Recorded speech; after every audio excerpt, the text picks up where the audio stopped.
Bismillahirrahmanirrahim. Assalamualaikum warahmatullahi wabarakatuh. Alhamdulillah. Wassalatu wassalamu ala Rasulillah wa ala alihi wa sahbihi wa man walah. Wa la hawla wa la quwwata illa billah, amma ba'd.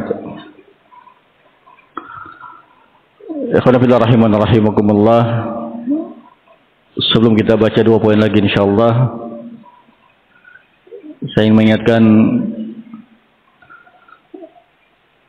satu ucapan dari Syekh Shalih Fauzan hafizahullahu taala dalam satu syarah beliau ketika menerangkan hadis Rasul sallallahu alaihi wasallam, kullul maulud yuladu ala fitrah. Semua anak itu dilahirkan di atas fitrah. Fabawahu yuhabidanihi au inasyaranihi au nyembajisanihi, maka dua orang tuanya lah yang menjadi sebab anaknya menjadi Yahudi atau Nasrani atau Majusi. Ucap beliau rahimahullahu ta'ala hafizahullah, yang saya ingat sekali kata beliau hafizahullahu ta'ala, laula asyaitan wa su'u tarbiyatil aba lakana al-awladu ala fitrah. Kata beliau hafizahullahu ta'ala, kalau seandainya bukan karena sebab godaan syaitan dan bukan sebab su'u tarbiyah al-aba, bukan sebab jeleknya pendidikan tarbiyah dari orang tua, niscaya anak-anak itu akan terus di atas fitrah. Di sini ikhwan rahimakumullah, terlebih buat kita semua, harus buat kita semua, manakala kita mendapati anak sikap mereka yang kurang baik, yang tidak sepatutnya, tidak semangat belajar, tidak semangat beramal, jauh dari tuntunan syariat, maka yang pertama juga kita lakukan adalah koreksi kepada diri kita sendiri. Ya, koreksi kepada kita sebagai ayah, sebagai ibu, jangan sampai sebabnya adalah karena kita. Rahimakumullah.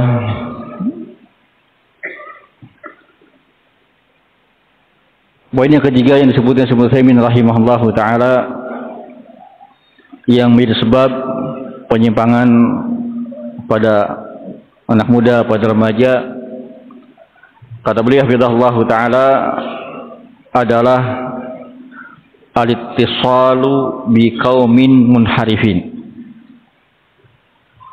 Karena sebab berhubungan dengan orang-orang yang menyimpang, punya hubungan dengan kaum munharifin, wa musahabatuhum, serta berteman dengan mereka. Berteman dengan munharifun tadi, baik munharifun inhiraf dalam masalah akidah, masalah manhaj, atau masalah suluk, masalah akhlak. Kata beliau, wa hadza yu'athiru katsiran 'ala syabab. Ini, kata beliau, punya hubungan dengan orang-orang menyimpang. Pertemanan dengan orang menyimpang ini memiliki pengaruh yang sangat besar, memiliki asar, pengaruh, taksir yang sangat banyak kepada anak-anak, pada akal mereka, pikiran mereka, tingkah laku mereka, kepribadian mereka. Ikhwan rahimakumullah. Maka Nabi kita Muhammad sallallahu alaihi wasallam menyatakan, kata Rasul sallallahu alaihi wasallam, al-mar'u ala dini khalilih, fal yanzur ahadukum man yukhalil. Seorang itu di atas agama temannya, maka hendaknya seseorang kalian meneliti, melihat siapa teman dekatnya. Tanbih dari Nabi kita Muhammad sallallahu alaihi wasallam dan waqi' ikhwan rahimakumullah, kita sama-sama telah mengetahuinya. Alangkah cepatnya anak kita yang kita jaga, kita rawat, kita awasi, ternyata ketika punya teman satu saja di kelas yang kasar ucapannya, subhanallah, pulang sudah bawa ucapan seperti itu. Sejak kecil kita jaga kesantunannya, sopan santunnya, ucapannya. Iya, ternyata nggak lama belajar, subhanallah, memang ada satu anak di kelas yang tidak baik. Iya, pulang bawa ucapan yang tidak baik. Ini contoh ta'sir. Iya. Sehingga rahimakumullah, untuk menghindarinya, solusi dari beliau hafizahullah rahimahullahu taala, kata beliau, maka ilajnya, solusinya adalah an yakhtara as-sabab li suhbatihi man kana dha khairin wa salahin wa aqlin.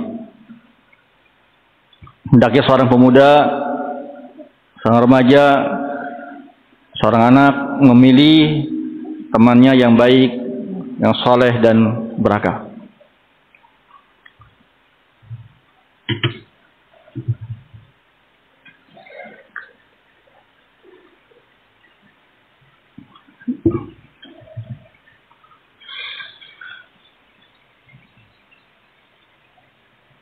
Ada satu risalah, Tarbiyatul Aulad fi Dhawi Kitab Sunnah. Di situ yang saya ingat takdim dari Syekh Shalih Fauzan hafizahullah taala. Ada poin penting terkait masalah ini yang saya ingatkan, yang saya ingat. Di situ disebutkan terkait dengan usia emas anak-anak kita. Disebut di situ dalam satu risalah di takdim Syekh Shalih Fauzan hafizahullah taala, Tarbiyatul Aulad fi Dhawi Kitab Sunnah. Disebutkan usia emas anak kita dalam belajar dan menghafal usia 8 sampai 15 tahun. 8 sampai 15 tahun. Ya berarti sekarang kita di usia SD sampai SMP lah ya. Itu usia-usia, ikhwan rahimakumullah, diingatkan di situ. Yang saya ingat 2 poin minimalnya. Yang pertama, dalam usia emas ini anak-anak belum bisa memilih sendiri teman. Ya. Sehingga kewajiban ayah, kewajiban ibu itu memilihkan teman yang baik untuk mereka. Sehingga kita sebagai orang tua, ayah dan ibu hendaknya tahu siapa teman main anak kita. Ya, sehingga ketika pertemanannya tidak baik, teman-temannya tidak baik, kita bisa mengarahkannya. Di usia emas itu 8-19 tahun dia belum bisa memilih teman yang baik. Iya, belum bisa menyaring teman. Ikhwan rahimakumullah,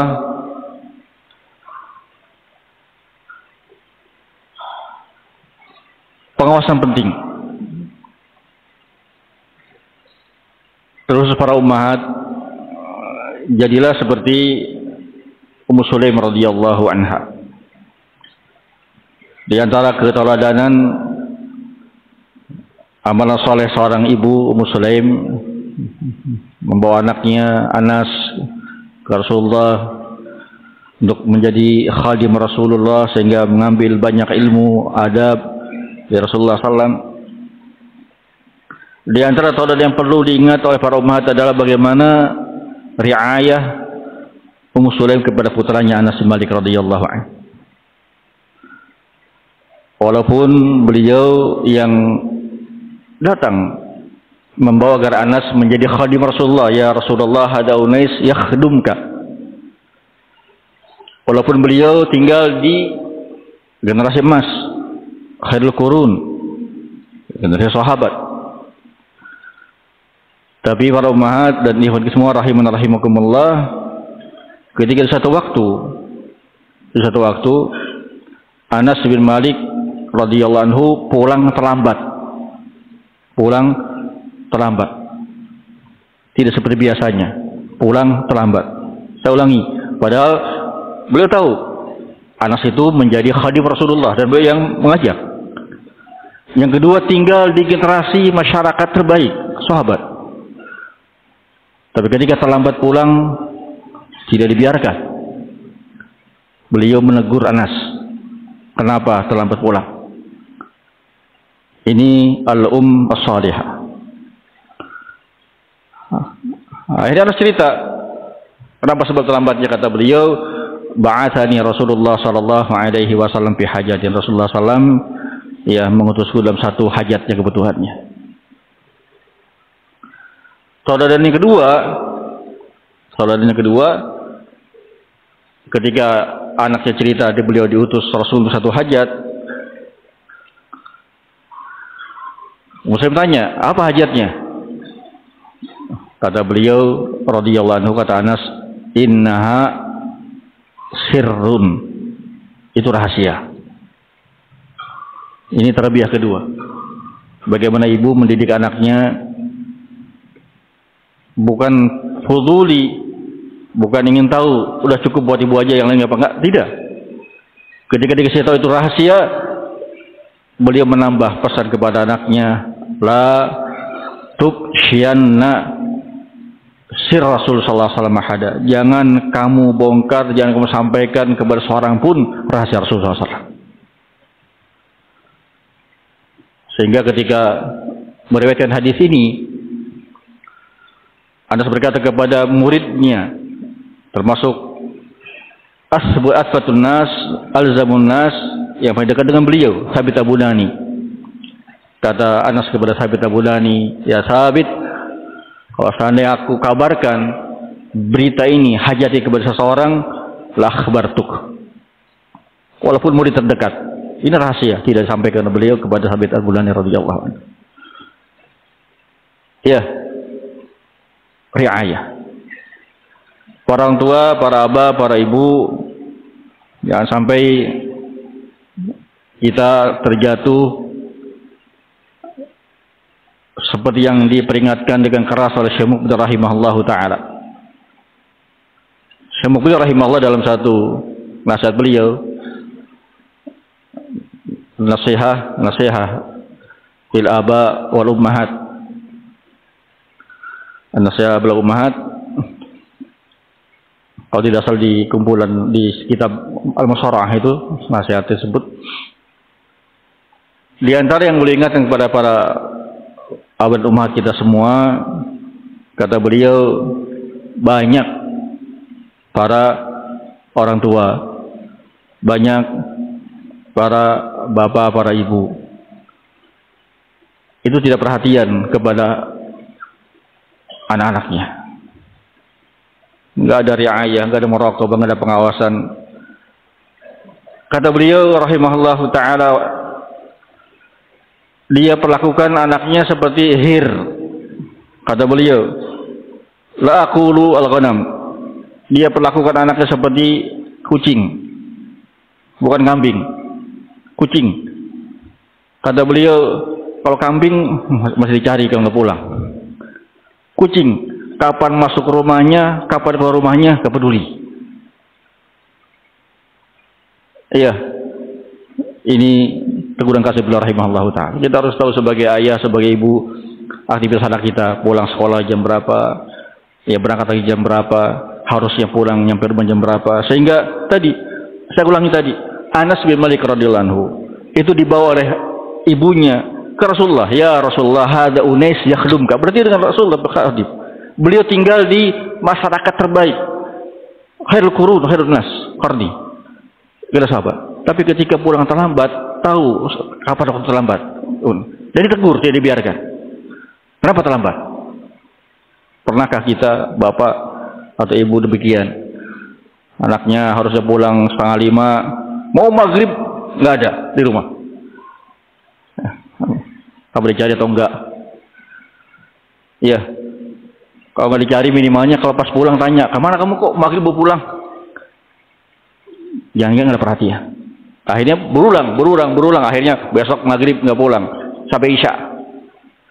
Nggak tanya juga, udah isya sampai besok malam lagi nggak dicari juga. Nggak tanya. Ikhwan rahimakumullah. Saya ulangi, perlu ya kita perhatikan pergaulan, pertemanan anak-anak kita. Nah, dan tadi khusus ketika masih remaja, masih belia, masih kecil, usia 8-15 tahun, itu belum bisa milih teman yang baik. Pilihkan. Kita harus tahu teman-temannya, pilihkan. Iya, teman yang baik untuknya.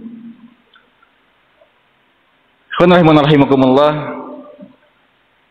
Yang kedua yang terkait dengannya saya ingat juga, nah itu pentingnya ada hubungan antara orang tua dengan pihak madrasah atau ma'had. Iya, ada hubungan dengan wali kelasnya, ada hubungan dengan kesantriannya, atau mungkin bagian konselingnya, BP-nya. Di mana kondisi anak saya? Bagaimana perkembangan akhlaknya, bagaimana perkembangan belajarnya, bagaimana ya hubungannya dengan temannya, dengan gurunya, dengan musyrifnya, mereka tahu. Ya, sehingga kalau ada sesuatu ternyata diberitahu, oh ini ibu atau bapak kalau dari sisi pelajaran bagus, itu ada banyak. Tapi kok kami perhatikan sekarang mulai ada kecondongan bergaul dengan orang-orang yang tidak baik, pulang. Itu tahu kita. Pas libur, pas pulang kita bisa nasihati, kasih masukan. Ini ikhwan rahimakumullah, pentingnya ada muasalah atau ada ittisal antara wali santri dengan wali kelas, dengan guru-guru, demikian.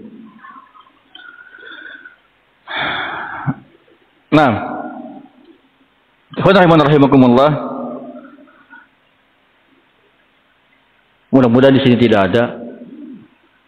Kalau di tempat lain juga saya ingatkan, yang jadi problem tambahan untuk sebagian orang tua itu pertemanan di dunia maya. Iya, di dunia luar saja ya, yang nyata dia nggak bisa ngontrol. Iya, kurang perhatian. Siapa ya teman-teman anaknya? Dikasih kebebasan. Iya, ngasih HP. Punya medsos. Tambah lagi. Saya ulangi, di dunia luar, dunia nyata yang dia bisa lihat sehari-hari aja, dia bisa kontrol. Anaknya temannya siapa aja, baik atau enggak. Tambah lagi dunia maya. Entah bagaimana hubungan anaknya dengan pihak luar sana.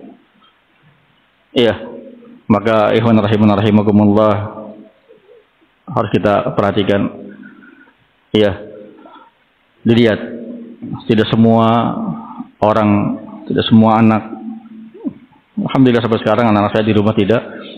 Iya, tidak semua orang tuh pantas memegangnya. Iya, apalagi kalau kita tidak punya kemampuan mengontrolnya. Betapa banyak kawan rahimakumullah anak-anak rusak dengan sebab hubungan dunia maya,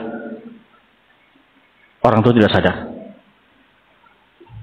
Salah seorang ustaz pernah cerita, familinya itu kerjanya di rumah, di kamar, tapi subhanallah pas ngobrol masalah tupang deh.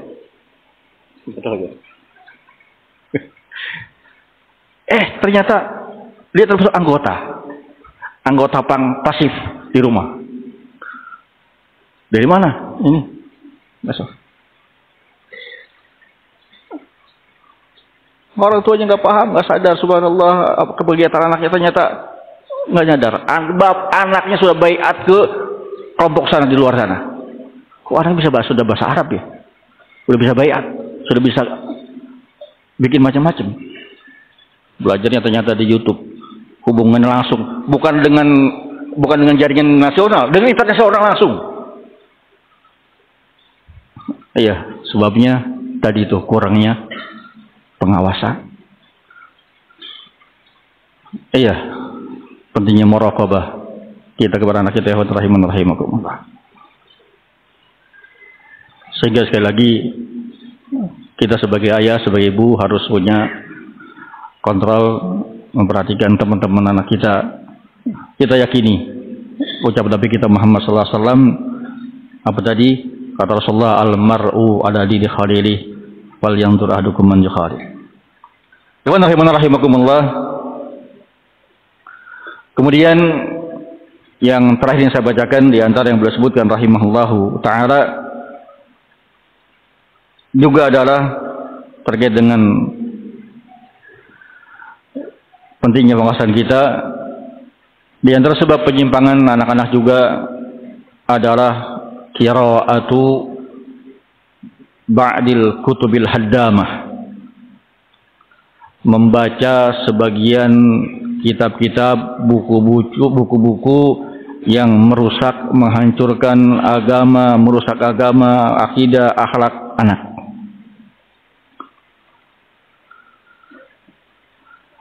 Iya, min rasail, apakah risalah, wasuhuf atau koran-koran, wa majalah atau majalah-majalah, merusak, iya, akidah, merusak akhlak pribadi anak-anak kita. Nah, ini pun sekali lagi pentingnya pengawasan kita orang tua, ditambah juga pengawasan kita sebagai guru muallim. Subhanallah. Tadi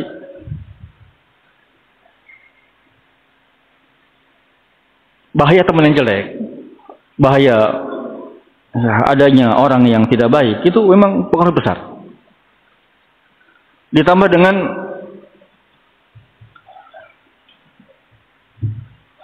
adanya keadaan sebagian orang tua yang kata Ibnu Qayyim rahimahullahu taala itu inginnya yang anak padahal dia sedang merusak anaknya.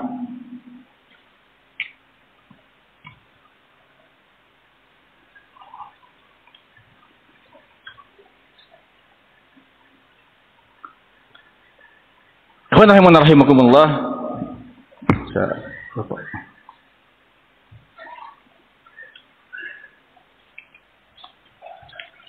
Dinukil oleh Syekh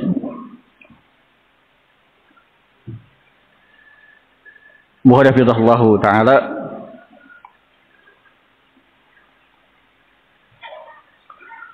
ucap Ibnu Qayyim rahimahullahu taala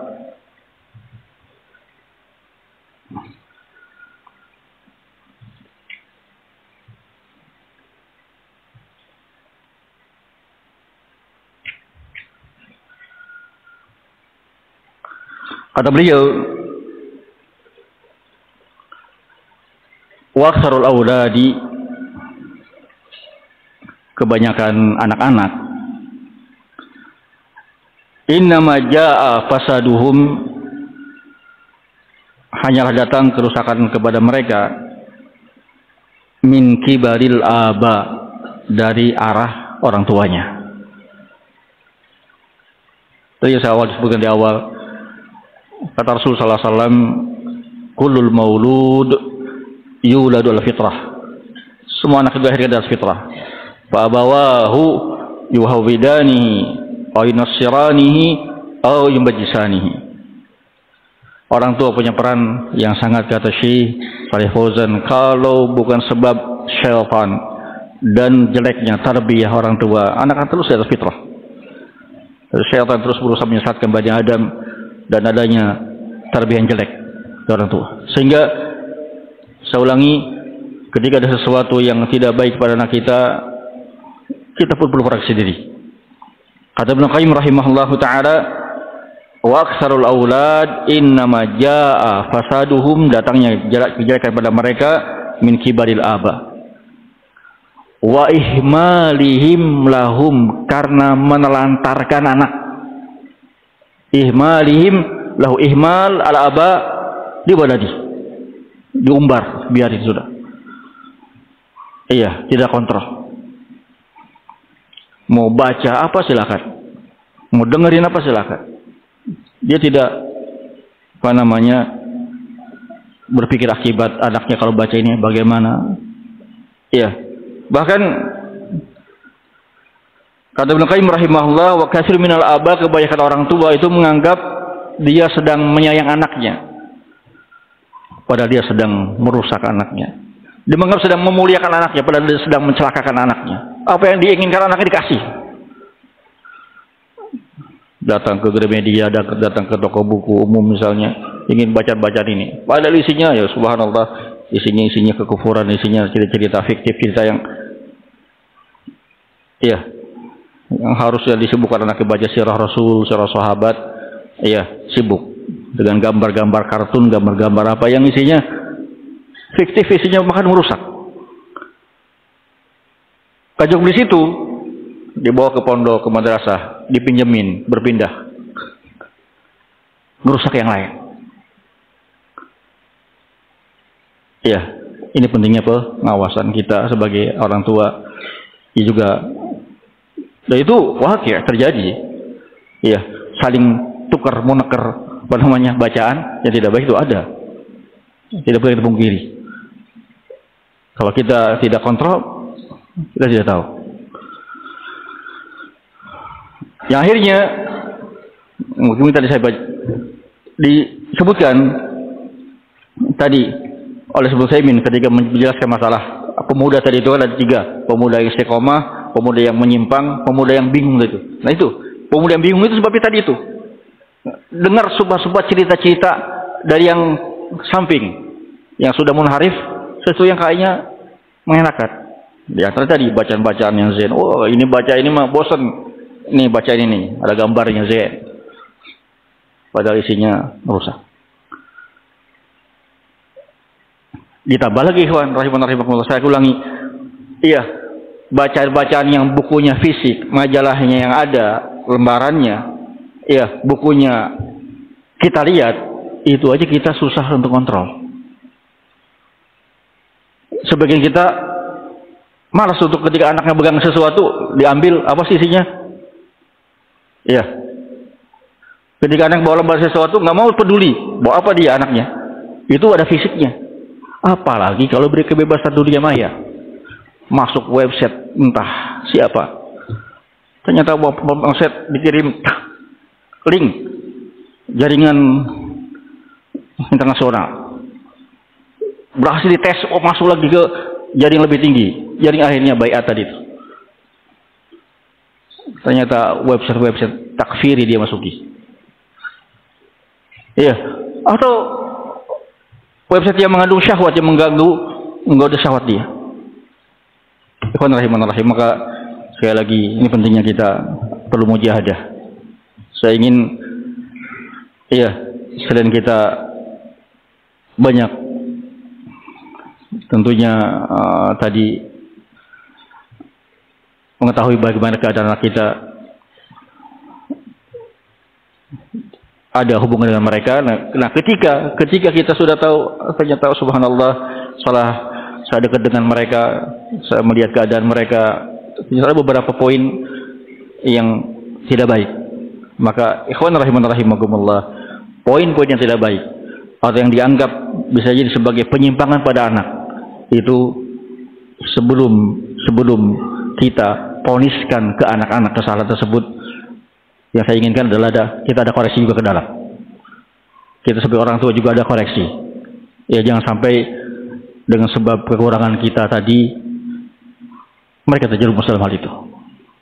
Ikhwan rahimakumullah, sehingga sebagai penutup saya ingin bacakan oleh yang beliau sebutkan di akhir pembahasan kitab Ukhul Aulad. Kata Syekh Bukhari hafizahullah taala, wa idza ma nawarna ila insirafi ba'di auladina ila afkar. Kalau kita perhatikan berpalingnya sebagian anak-anak kita kepada pemikiran-pemikiran tidak baik, imma afkar syahwat wa inhilal, atau syubhat wa inhiraf. Bisa jadi pemikiran yang terkait masalah syahwat, menyimpang ya dalam permasalahan syahwat. Naudzubillah, misalnya ya pergaulan yang bebas, atau mungkin LGBT atau yang lain, naudzubillah. Atau syubhat, terkena syubhat, ya terkena pemikiran yang menyimpang, ya punya hubungan-hubungan yang tidak baik. Kalau kita perhatikan kata beliau rahimahullahu ta'ala, maka fanajidu, kita dapati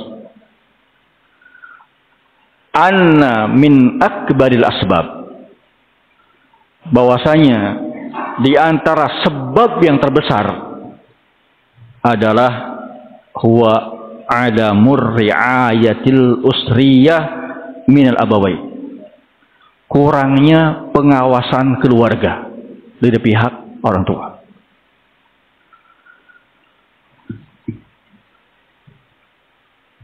Satu hal yang ingin saya ingatkan juga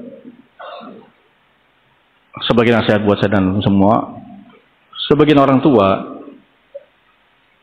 dia kadang sudah paham anaknya dalam satu kesalahan dan dia sudah merasa tidak mampu untuk menasihatinya, tidak didengar. Tapi ikhwan rahimakumullah, dia tidak berupaya meminta bantuan kepada orang yang lebih bijak, ke ustadznya, ya, ke gurunya atau ke wali kelasnya. Dia terus dibiarkan semakin menjadi. Ketika kejadian baru nyesal. Alasannya, kenapa kamu bilang? Oh, nanti kan kalau saya bilang nanti anak saya dikucilkan atau bagaimana? Ikhwan rahimakumullah. Iya.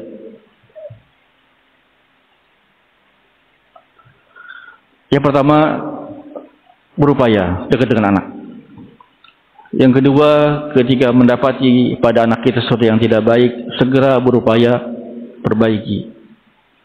Yang ketiga, ketika tidak ada kemampuan, segeralah minta bantuan kepada orang-orang kita anggap dia punya kemampuan dan amanah.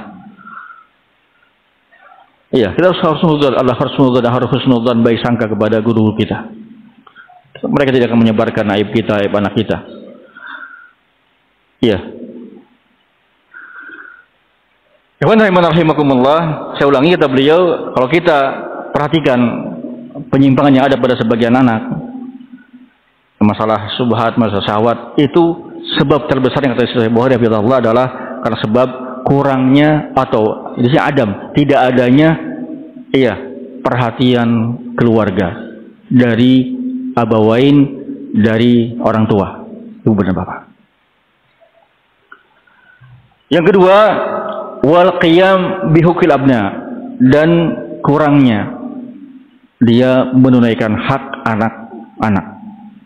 Tadi hak anak kan tadi banyak, di antara hak masalah perhatian, hak di antaranya yang saya sebutkan tadi yang penting mendengarkan problem-problem mereka, hak mendapatkan keadilan, tidak boleh dikasih. Iya, yang terpenting itu hak mendapat tarbiyah yang sahih. Kemudian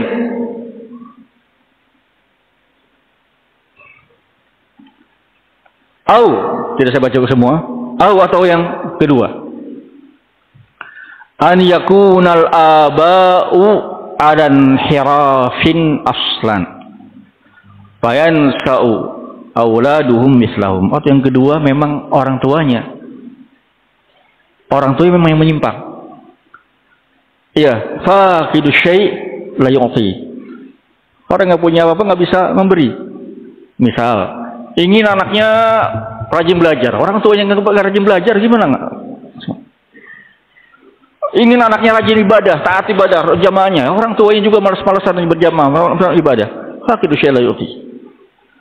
Ingin anaknya lisannya santun dalam berucap, orang tuanya juga nyontohkan di rumah, bapak ibu sering, gimana? Iya, karena memang yang kedua, orang tuanya tidak bisa menjadi tauladan.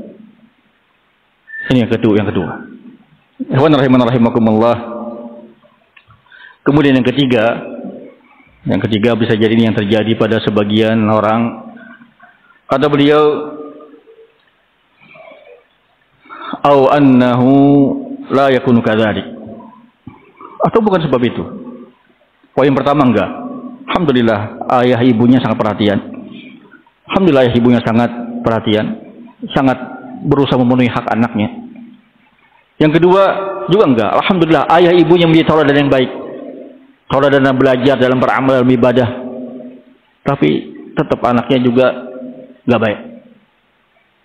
Apa sebab ketiganya? Kata beliau, wa innama huwa ibtila, semata-mata ujian dari Allah Subhanahu wa taala. Anbiya, Nuh alaihi salam punya anak yang seperti itu. Ujian dari Allah. Iya, poin pertama enggak. Kenapa? Dia berupaya menjadi ayah yang baik, ibu yang baik. Iya, yang kedua juga enggak. Dia berupaya menjadi ayah ibu yang menjadi tauladan yang baik. Tapi yang ketiga, ingat, ada yang ketiga itu apa? Ujian dari Allah Subhanahu wa taala. Bapak, ibu yang baik diuji oleh anak yang demikian keadaan. Bagaimana yang dilakukan? Ini yang saya ingat sekali, beliau pernah menyampaikan ketika daurah di Jogja dulu. Dengan bahasa saya, sebagian kita ketika ada problem dengan istri, problem dengan anak, itu ketika semua usaha, segala usaha kita lakukan mandek, sepertinya udah selesai. Lupa yang satu lagi. Apa itu? Berdoa kepada Allah Subhanahu wa taala. Yang bisa bolak-balikan hati hamba Allah Subhanahu wa taala. Ya, seperti ketika sudah nasihatin istri, mentok-mentok terus, saya udah enggak ada harapan baik lagi. Anak juga demikian, sepertinya sudah. Padahal ada satu lagi yang bisa lakukan, yaitu meminta kepada Allah Subhanahu wa taala kebaikan buat. Kata beliau, tetapi masalahnya tadi poin pertama enggak. Kenapa? Ayah ibu sangat perhatian sama anak. Sangat perhatian untuk menunaikan hak anak. Poin kedua juga enggak ada. Apa itu? Ayah ibunya jadi tauladan yang baik. Jadi tauladan yang baik dalam beramal, dalam berilmu, dalam beribadah. Tapi ternyata anaknya tetap kurang baik, tidak baik. Apa itu? Ujian.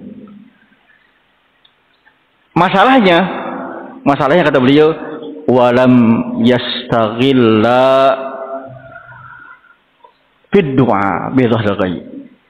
Wasid kedua, tapi keduanya tidak memanfaatkan, tidak sungguh-sungguh untuk meminta kepada Allah Subhanahu wa taala.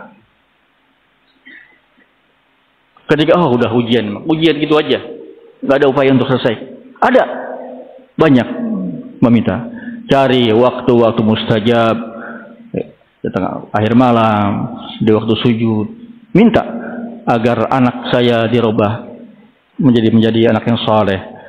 Iya, berubah menjadi anak yang semangat belajar, semangat beramal, yang tawadhu, berakhlak mulia. Masih ada satu lagi.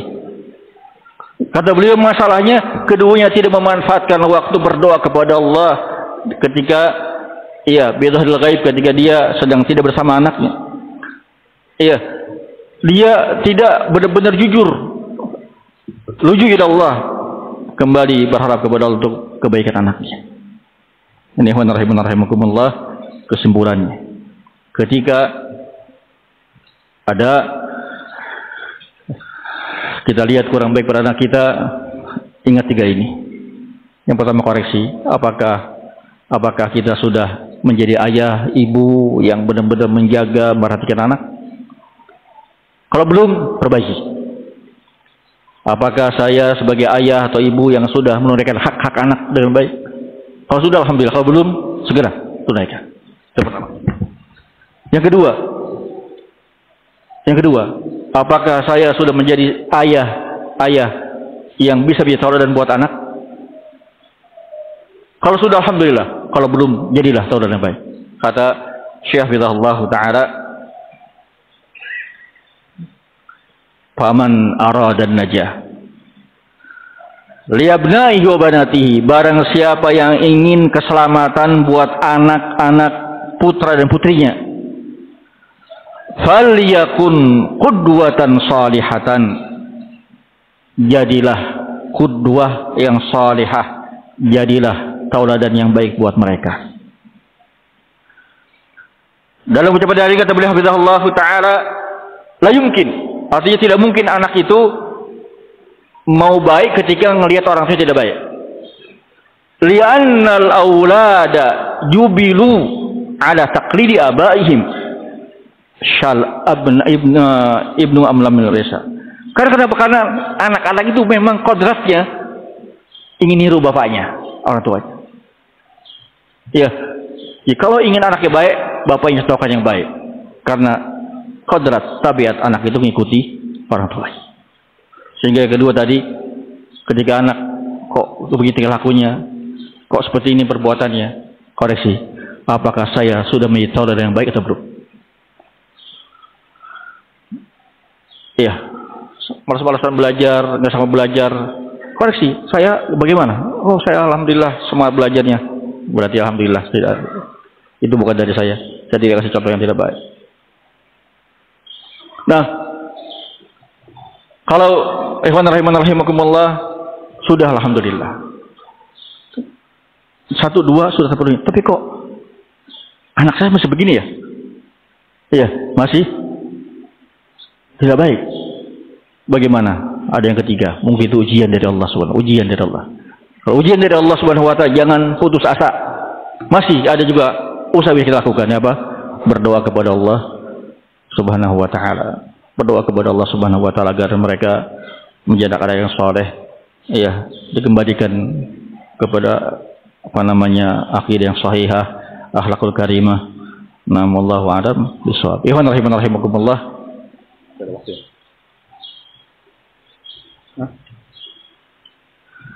Ya, ada beberapa poin sih saya catat sebagai tambahan yang saya kira perlu saya bacakan min bab tadzkir, untuk ingatkan. Ya, selain poin-poin tadi saya sebutkan, ada beberapa tanbihat, ada beberapa peringatan yang perlu kita ingat. Disebut Ibnu Qayyim dalam kitab beliau Tuhfatul Maudud, Bi'ahlul Maudud, ya, agar anak kita terhindar dari akhlak-akhlak yang tidak baik, perbuatan-perbuatan yang tidak baik. Saya ringkas saja 5 poin ini, 10 menit mudah-mudahan cukup. Yang pertama kata Ibnu Qayyim rahimahullahu taala, wa mimma yahtaju ilaihi tifl ghayat al-ihtiyaj, di antara yang dibutuhkan oleh anak kecil, di antara yang dibutuhkan oleh anak, ghayatul ihtiyaj, bahasa beliau ghayat yang benar-benar dengan puncak kebutuhan. Di antara perkara yang sangat-sangat dibutuhkan anak adalah bi amri khuluqihi, terkait masalah akhlaknya, perkara akhlaknya. Kata beliau, fa innahu yansha'u amma awadahu al-murabbi bi sigharihi. Ini catatan pentingnya. Karena namanya anak itu akan tumbuh sesuai dengan kebiasaan yang dibiasakan oleh pendidiknya, oleh ayahnya, oleh ibunya, oleh pengajarnya. Ketika kecil dibiasakan sopan, insya Allah. Ketika kecil dibiasakan santun, insya Allah. Ketika kecil dididik untuk memiliki tutur kata yang lembut, yang bagus, yang baik, ya, insya Allah akan seperti itu. Iya, karena dia akan tumbuh sesuai dengan apa yang dibiasakan oleh murabinya. Ikhwan rahimakumullah.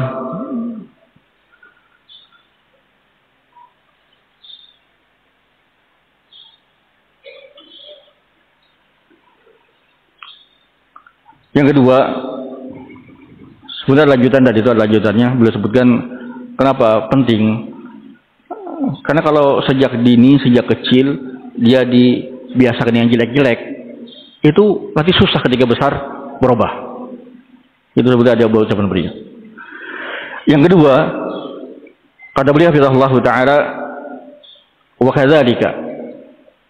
Yang kedua yang beliau ingatkan juga, demikian juga, yajibu an yujannabas sabiyyu, atau di sini dengan kalimat an yajtanibas sabiyyu idza aqala. Demikian juga wajib untuk anak kecil itu menjauh atau dijauhkan ketika dia mulai bisa memahami sekitar, sudah mulai memayyiz, bisa paham apa yang didengar, apa yang dilihat. Ya, dijauhkan dari majalis al-lahwi wal batil wal ghina wa sima'il fuhsh wal bida wa mantiqis su. Dijauhkan dari majlis-majlis lahu, dari majlis-majlis sia-sia, dari majlis-majlis yang di situ diperdengarkan kebatilan, dari nyanyian-nyanyian, dari mendengar ucapan-ucapan yang kotor, yang porno, yang kotor, yang tidak baik, dari bid'ah-bid'ah, dari ucapan-ucapan yang jelek.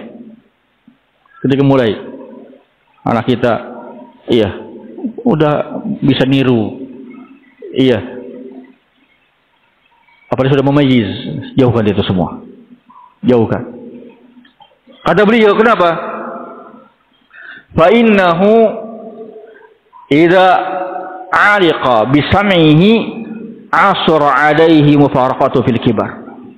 Karena kalau sudah nempel sekali di ingatannya, sudah memayyiz, maka akan susah lepas ketika sudah tua aja. Kata ulama kita kan, hifadz bis sighar. Iya, ketika kita menghafal masih kecil itu kan seperti kuat, seperti ngukir di kayu yang usah. Tapi kalau sudah besar, seperti ngukir di air kan. Artinya ketika masih kecil ingatan masih kuat. Subhanallah, kalau ketika kecil melihat yang tidak baik, itu akan terus terekam. Ketika kecil dengarnya tidak baik-baik, itu yang terekam. Susah untuk lepas. Sehingga kewajiban ayah ibu menjauhkannya dari itu. Tapi saya tidak tahu, mudah-mudahan di sini tidak ada. Ya, tapi di luar sana, ikhwan rahimakumullah, bencana ini besar. Mulainya tasahul sebagian orang dengan perkara HP dengan anaknya. Iya, gampang ke anak-anak memperlihatkan video-video. Ya, udah nggak ada lagi ketakutan anak akan ikuti. Iya. Yang sebagiannya perkara-perkara yang harus dijauhkan anak kita dari itu, ikhwan rahimakumullah. Mudah-mudahan di sini tidak ada, saya berharap tidak ada. Jangan tasahul masalah ini. Iya. Anak-anak kita yang tidak ngasih aja, mereka akan nyari sendiri dan susah lepasnya. Apalagi kalau kita sendiri yang memfasilitasi ngasih. Rahimakumullah. Yang ketiga,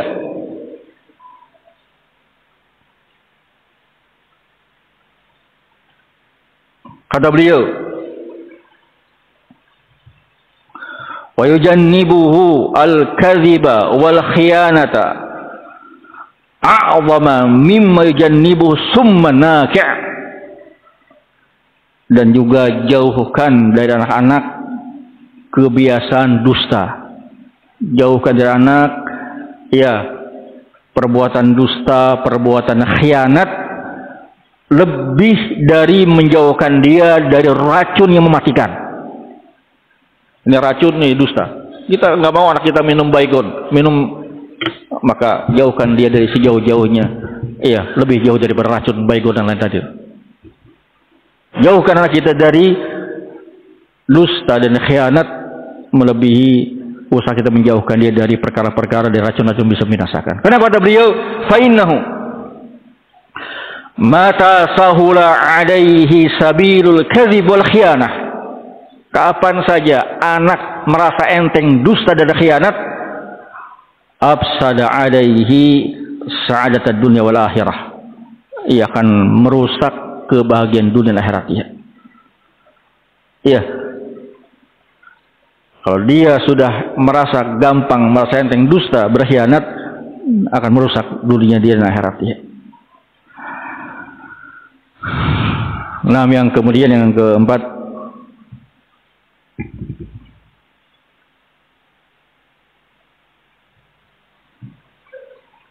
adalah wa yujannibuhu fudulat ta'ami wal kalam wal manam wal muhadaratul anam. Iya, jauhkan anak dari berlebihan makan, berlebihan bicara, berlebihan tidur, dan berlebihan bergaul dengan orang-orang.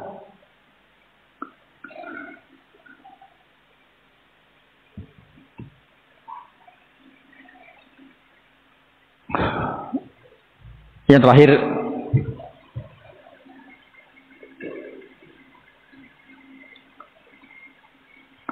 kata beliau rahimahullah ta'ala, wal hazar, kullal hazar, hati-hati, sangat langkah hati-hati, menjauhkan diri, min tamkinihi min tanawuli ma yuzilu aqlahu min muskirin wa ghairihi aw israti man yukhsha fasaduhu aw kalamuhu lahu. Kata beliau, dan hati-hati, jangan membiarkan anak untuk mengkonsumsi sesuatu yang akan menghilangkan akalnya. Jangan memberikan kesempatan, membiarkan anak untuk mengkonsumsi sesuatu yang akan menghilangkan akalnya, apakah itu perkara yang memabukkan ataupun lainnya. Dan yang terakhir, itu insyaallah salafin enggak itulah. Dan isratu man yukhsha fasaduhu, dan hati-hati kamu jangan sampai membiarkan anak bergaul dengan orang yang dikhawatirkan kerusakannya. Iya, diperiksa, diawasi makanannya, minumannya, dan juga pergaulannya. Jangan biarkan bergaul dengan orang-orang yang dikhawatirkan kerusakannya. Itu berapa faedah tambahan dari beliau rahimahullah dalam Tuhfatul Madud. Wallahu a'lam bishawab. Ikhwan rahimakumullah. Sekali lagi saya ucapkan jazakumullah khairan kepada para asatidzah, para panitia yang telah memberikan kesempatan. Yang kedua, saya minta maaf kepada semuanya. Ini yang bisa saya sampaikan, ya, semua kesalahan semata-mata dari saya pribadi. Saya mohon maaf. Jazakumullah khairan. Assalamualaikum warahmatullahi wabarakatuh.